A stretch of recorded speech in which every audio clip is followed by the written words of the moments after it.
Hello guys, welcome to my YouTube channel Nursing Education. Today we will discuss about genetic counseling. Genetic counselling क्या होता है? इसमें जिस individual को genetic disorder होता है उसको काउंसलिंग प्रोवाइड की जाती है. So let's discuss about genetic counseling. First of all, definition of genetic counseling.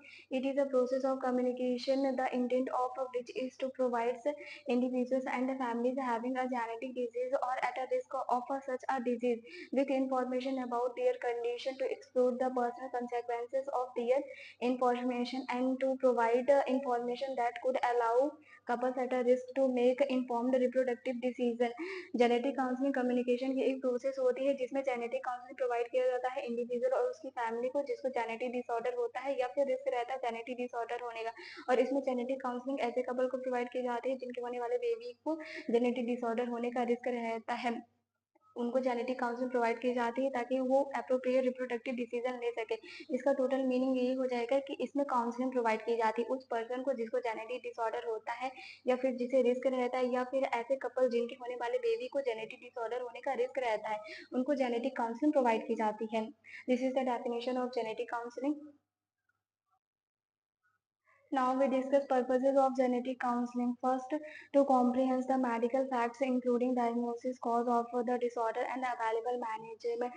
Genetic counselling के थ्रू जो इंडिविजुअल रहेगा हम उसको डिसऑर्डर का कॉज एक्सप्लेन कर सकते हैं, क्या क्या ट्रीटमेंट्स अवेलेबल हो और जेनेटिक डिसऑर्डर से रिलेटेड मेडिकल फैक्ट्स को हम पेशेंट को एक्सप्लेन कर सकते हैं. To understand the option for dealing with the risk occurrence.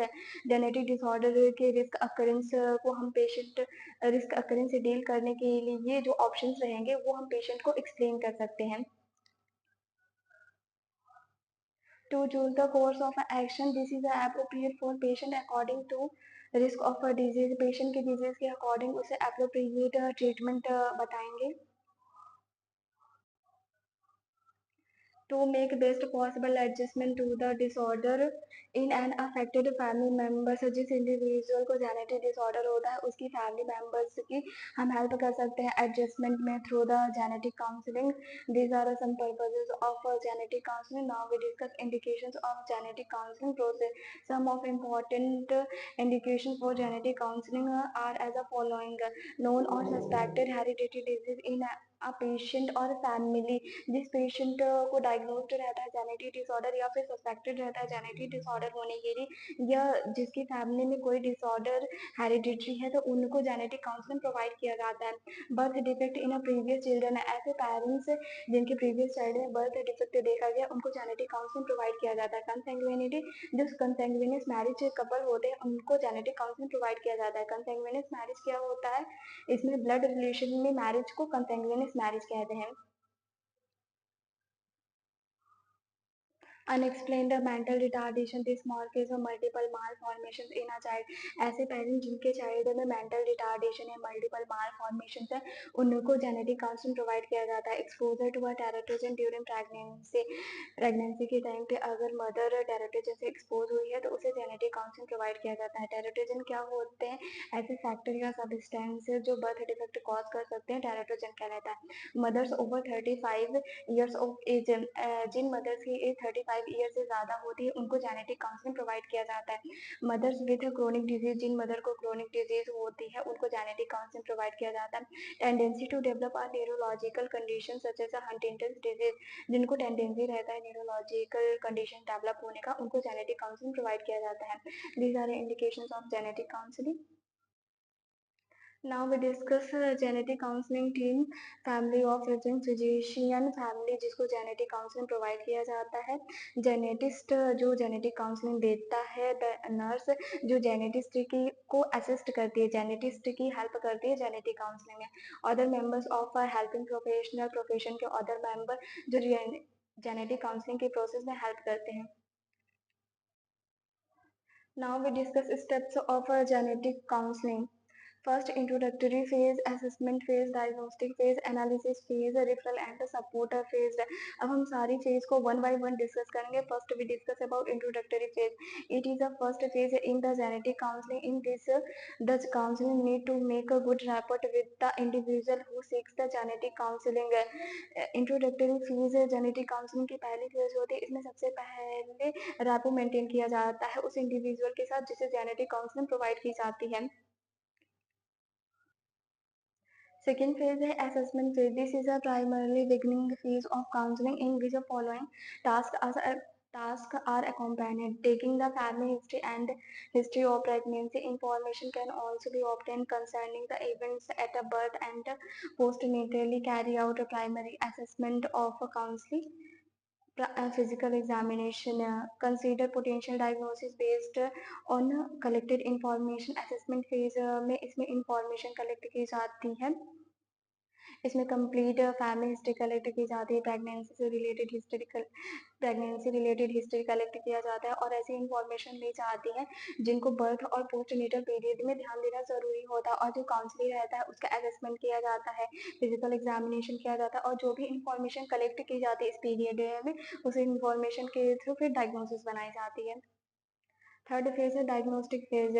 This phase include the following steps: chromosomal analysis, biochemical test, molecular DNA testing, prenatal diagnosis, X-ray, biopsy, linkage analysis, ultrasonography, immunological test. Diagnostic phase में इसमें test के through जो genetic disorder होते हैं उनको identify किया जाता है. जैसे क्रोमोसोमल एनालिसिस के थ्रू हम जेनेटिक डिसऑर्डर का पता लगा सकते हैं. बायोकेमिकल टेस्ट के थ्रू, मॉलिकुलर डीएनए टेस्टिंग के थ्रू जेनेटिक डिसऑर्डर को आइडेंटिफाई किया जा सकता है. प्रीनेटल डायग्नोसिस के through x ray, biopsy, linkage analysis, ultrasonography, immunological test के थ्रू हम जेनेटिक डिसऑर्डर को आइडेंटिफाई कर सकते हैं. फोर्थ फेज है analysis phase. Literature search and review of information. Counselling with other experts comprising of information and determination of recurrence risk. Analysis phase में जो भी इंफॉर्मेशन को कलेक्ट किया जाता है उसको एनालाइज किया जाता है एक्सपर्ट के साथ और वो डिटरमाइन करते हैं डिजीज के रिकरेंस रिस्क को. Fifth phase है communication phase. In this phase, information is conveyed the individual who seeks a genetic counseling.